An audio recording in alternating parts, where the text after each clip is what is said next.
always found hospice work actually to be uplifting.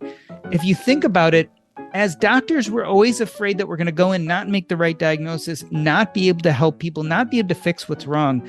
Hospice is a completely different world. We come in and see patients who someone said, quote unquote, there's nothing more we can do. And I get to walk in and say, no, there's tons we can do. We can control your symptoms. We can gather your family around you. We can find a safe place for you to be. We can help you live every day until the moment you die, as opposed to just sitting there waiting for death. And we can try to do it comfortably.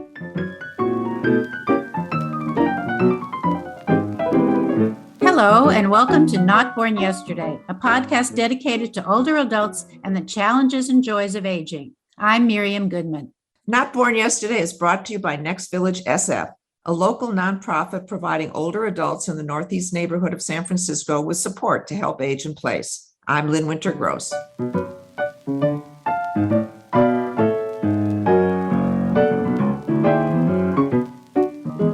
Today on Not Born Yesterday, we're going to talk about regrets and how to live without them. Our guest is Jordan Grumet, a physician, author, and financial podcaster. His approach to living a regret-free life starts with understanding financial independence and making an investment in yourself. His book is called Taking Stock, which is what all of us do at one time or another, but his unique approach comes from his own professional experience. As a hospice doctor, Jordan Grumet has a unique front row seat to the regrets of his dying patients, and he thinks we should all take stock of life now before it's too late. He also helps us understand what it means to live fully. Dr. Grumet, welcome to Not Born Yesterday. Well, thank you so much for having me. I'm excited for this conversation. Before we ask you some questions, I want to read a few words from the introduction to your book. Quote, when a person is diagnosed with a terminal illness and death goes from a feared possibility to a certainty, something frequently happens. Those self-protective stories about identity, work, and money crumble, leaving a person with great clarity about who they are, what they love, and what really matters. Now, I assume this realization didn't come to you all at once or from the first hospice patient that you ever met. How did you come to understand how knowing one is dying can actually teach us to make every minute count? Well, it was really circular. I was practicing as an internal medicine physician, burning out like so many doctors do. Part of my burnout plan was to get out of medicine. So I learned about this thing called financial independence. So I could get my finances in order so I could leave medicine. And part of getting my finances in order was doing what I'd call a medical side hustle. I decided to join a hospice group and I would be a consultant for them, right? They would pay me a monthly stipend to cover some teams. And as I started covering these hospice patients, I found a real joy in dealing with people at the end of life. At the same time, I started realizing my finances were in order. I could leave medicine, and I decided to pursue personal finance and start a podcast to discuss these issues about money and life. And I didn't want to do the 101. I didn't want to tell people how to be financially independent. There were tons of good podcasts for that. What I really wanted to talk about is, okay, you're on your way to being financially stable. What now? What does that mean in your life? And we were having these intense conversations. And I started taking those conversations with me as I was seeing my hospice patients. And strangely enough, I was finding that my hospice patients were answering a lot of those questions that I had during my financial podcast. In my financial podcast, we'd ask questions like, what's the purpose of money?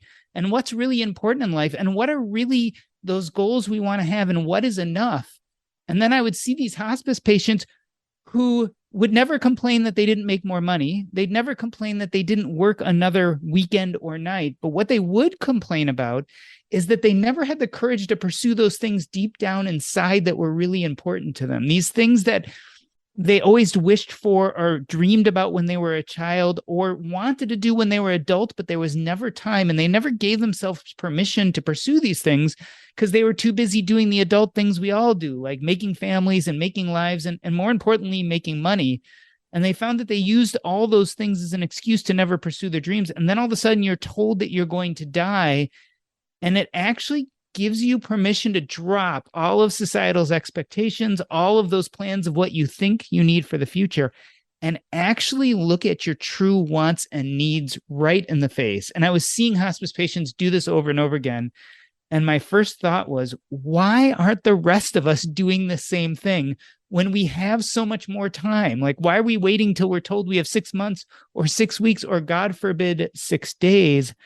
Why not 6 decades or at least 6 years? And so that was how my two worlds collided. And I started thinking about these hospice patients and really trying to glean from them, okay, what do I need to carry from your experience, you who's going through this, and bring it to the rest of the world? I want to back up a minute. How did you decide to become a hospice doctor? Most of us would think being with the dying is the last thing we want to do. So I have a little different take on this. For one, my father died when I was 7 years old. He was 40. He was an oncologist or cancer doctor, and he died suddenly from a brain aneurysm.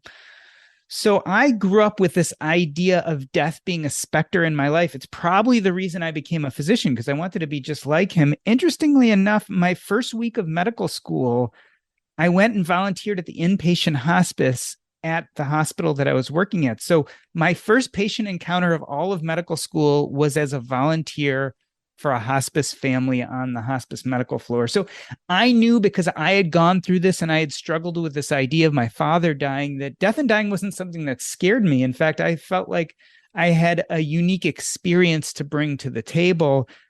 Of course, I didn't pursue that immediately, which probably would have led to me not burning out of medicine. Instead, I went to general internal medicine. But in general internal medicine, you do a lot of geriatrics. I was taking care of a lot of dying patients. And one day I consulted hospice on a dying patient of mine, and they came to see the patient, and I was starting all the right meds and talking to the patients about all the right things. And the hospice nurse looked at me and said, "You need to work for us." And I did. And so I've always found hospice work actually to be uplifting. If you think about it, as doctors, we're always afraid that we're going to go in, not make the right diagnosis, not be able to help people, not be able to fix what's wrong. Hospice is a completely different world.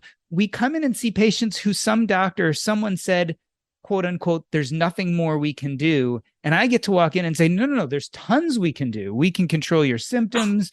We can gather your family around you. We can find a safe place for you to be. We can help you live every day until the moment you die, as opposed to just sitting there waiting for death. And we can try to do it comfortably. And so I found this all to be uplifting. So people say, "Boy, hospice, that must be a hard job." And I kind of look at them and I say, actually, it's a very gratifying job. You know, you talked about living without regrets. Even the subtitle of your book is Living Without Regrets. And it's related to a lot of your hospice patients, but some of us want to start right now living without regret. How do we do that?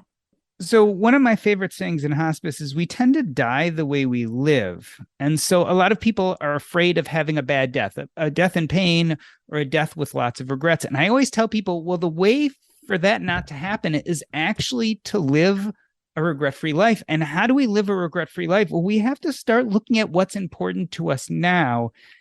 And that often has to do with purpose, identity, and connection. So getting a good feeling of what our purpose, identity, and connections are in this world and working on them.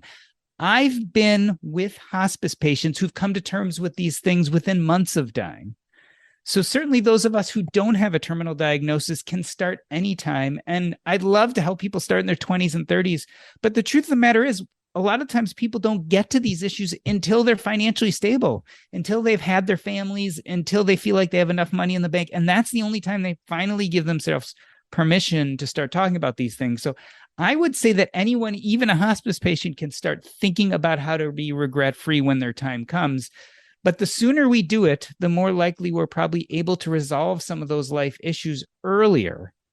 And you're also likely to live a better life. So we talk about a regret-free life, or regret-free death. But the truth is, we want to live a regret-free life, which means we want to enjoy all those decades of feeling purposeful and doing things that are really important to us. And so I think the earlier we start thinking about these things, the better. How do we figure out what those things are that are the most important to us while we're making a living and trying to keep a daily life going? So I talk a lot in the book about purpose, identity, and connections. I really think those are the three big things that we should start thinking about when trying to figure out what a meaningful life is. There's lots of ways to do this, and I talk about a bunch of them, and there's some exercises in the book. But purpose is my favorite one. I love to talk to people about purpose, and they get so confused, and it's such a big word, and it's so anxiety-provoking. But here's where I love to use an example right from the dying. When we see patients in hospice, we do something often called the life review process, where a doctor, nurse, chaplain, social worker, pretty much anyone in the team sits down with a person, sometimes for hours, and really uses a structured list of questions to ask them about their lives so they can review their lives and think about what served them, what didn't serve them, what was meaningful to them, what goals they met, what they didn't, what goals maybe there still are to meet. So that's called the life review. I love to tell young people a real easy way to do something similar. It's just a similar visualization to a full life review is just to ask yourself, if you can imagine yourself on your deathbed bemoaning your life and thinking, boy, I really regret that I never had the energy, courage, or time to, whatever comes next in that sentence is really germane to your sense of purpose.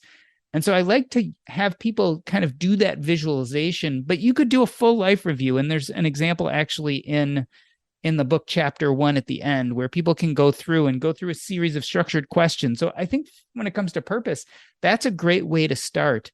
The next idea is identity. I love to have people ask themselves or say the statement, I am, and then fill in the blank, right? So you say, I am, and the first time you do this, it's probably going to be your profession. So I said, I am a doctor, which is very funny because later I realized I didn't really identify with that. But that's usually the first thing we go to. Next comes things like family relationships. People say, I am a father or a son or a spouse. After that, it might be achievements. They might mention awards, things like that. But when you dig deeper, eventually people start getting to those deeper ideas of what they are. For me, I realized I am a podcaster, a speaker, an author. These things were a communicator is what it really coalesced into being. And I realized that that was my true identity. And so I think we have to do that, and we have to be aspirational. Like we have to ask ourselves this question, say the statement, and say not only who are we today, but who do we want to be? And often I tell people if they're really struggling with that step to ask family and friends, like who do they see you as?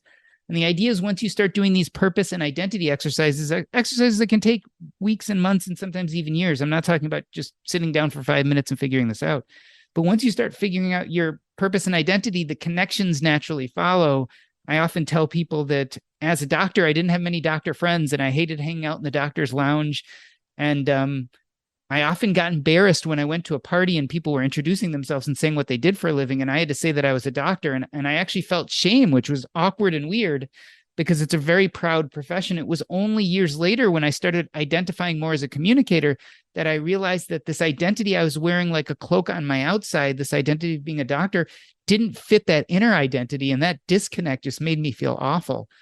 So again, working on purpose, identity, and connections, they all go hand in hand. And it's a practice. These are exercises. This is something that takes time and work. And it's part of that huge emotional work of trying to figure out who we want to be and what we want out of this world. So it's going to be hard.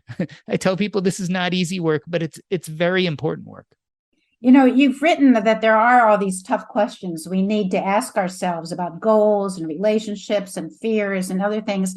And one of your colleagues has written and said that one of the regrets of dying is, I wish I'd had the courage to live a true life, true to myself, not the life others expected of me. Have you heard about that one too much? Yeah, so that's Bronnie Ware. And I think that really is the underpinning of a lot of this life review process, right? This idea that I didn't have the courage to do the things that were really important to me.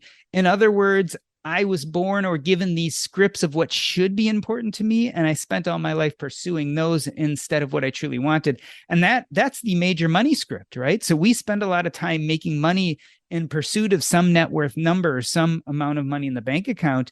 And often what happens is we either spend our whole lives trying to get there, or we get there and then become dissatisfied with that number and want double, or God forbid, we have a huge fear of losing whatever's in that bank account. And that's one of those huge money scripts that often we don't have the courage to get past so we can start looking at what we really want. And again, the dying have this amazing clarity because it no longer matters what society wants. It no longer matters what their parents told them they had to do when they were a kid. It no longer matters what they're guilty for not achieving. The only thing that matters is what did they truly want out of this life? And that's something people say over and over again. If you haven't examined those things until you get to your terminal illness, you're going to find that you didn't really address what was truly important to you. I wanted to ask you about older adults and money.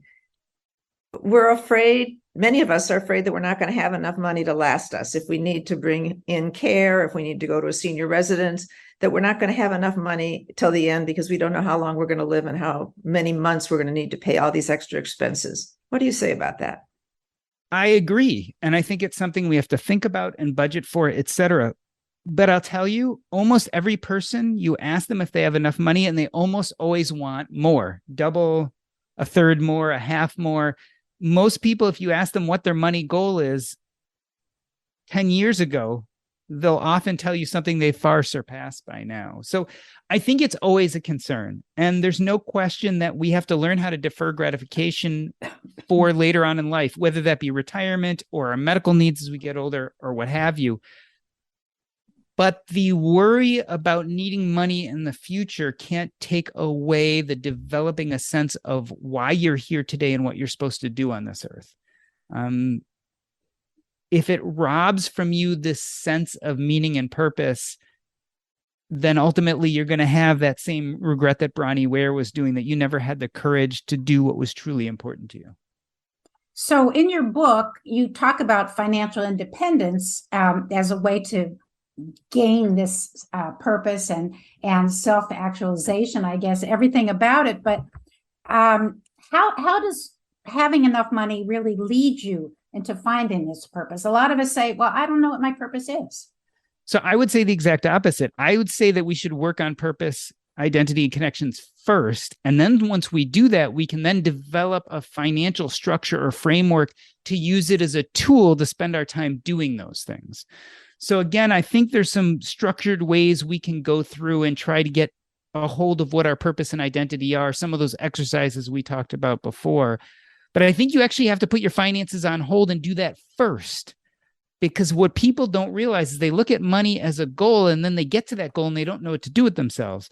I would argue that money is a tool, and it's a tool to be used to live a more purposeful life. But you can't do that if you have no idea what a sense of purpose and meaning means to you. So I think we actually have to start doing this work much earlier. And it actually should be the first step before we start actually looking at our financial framework and then building it in order to support that sense of purpose and meaning.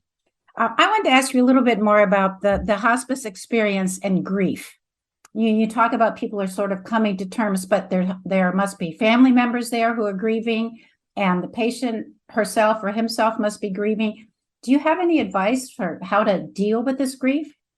So this is not something we cover in the book, but it's something I think a lot about as a hospice doctor, and I've dealt with family and patients a lot. First and foremost, doing things like the life review process and really trying to help people come to some type of feeling of closure when they die is part of what we do as a hospice team. So sitting down with the patient and asking those important questions, et cetera. So I think that's a very important process for the dying person. The family, however, is interesting. What I always say is, a person dies and their suffering ends. Unfortunately, a family's suffering can last for decades and decades after. So I always talk to families about the fact that people die when it's their time. And often the best thing we can do is be there for them and support them. I've had family members who 10 years later are worried that they didn't give that last dose of morphine because the patient was in pain, or they gave that last dose of morphine and they died quietly, but maybe they hastened the death. I can tell you so many times where families go back and forth.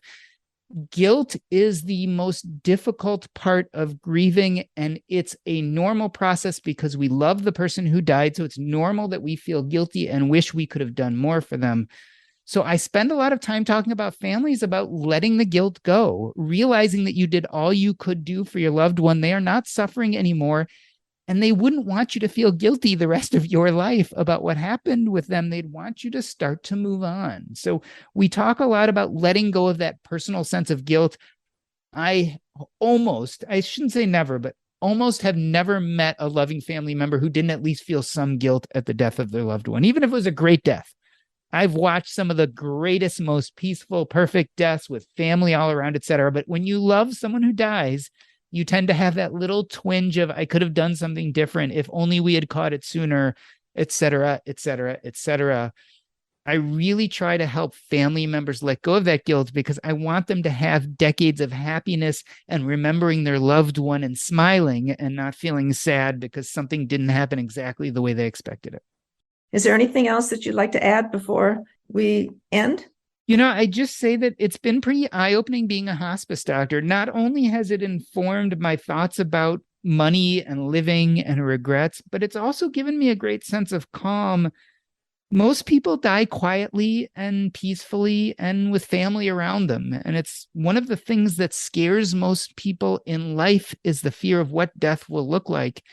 And I'm here to tell you, I've been at lots of deaths, and most of them are quiet and peaceful. Not all, it's not perfect, but the majority of us should suspect that our deaths will come quietly with family by our side. Thank you. And thank you so much for talking to us today and for your sensitive advice. Our guest is Dr. Jordan Grumet, author of Taking Stock, a hospice doctor's advice on financial independence, building wealth, and living a regret-free life.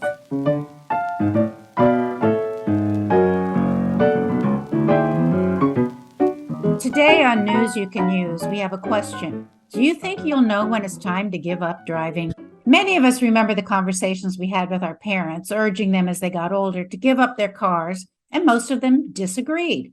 As hard as we tried to convince them, they said they were just fine, and there wasn't much we could do about it except try to take away the keys.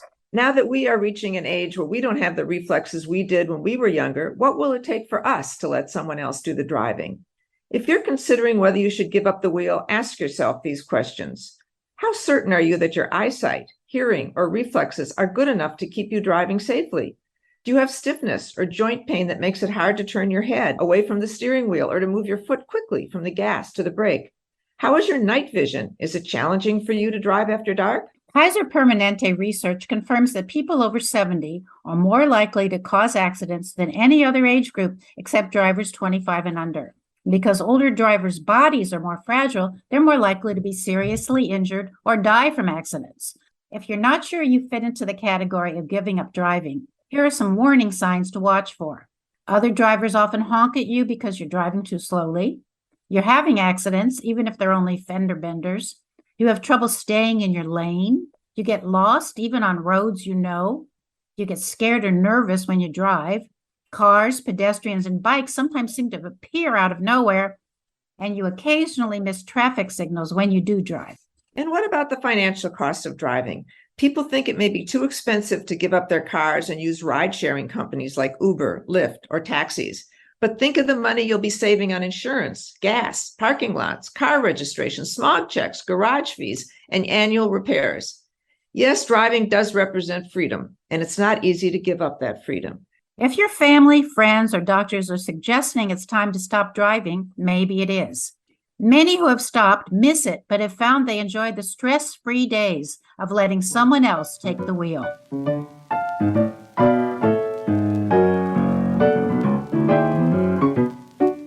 And that's our podcast for today.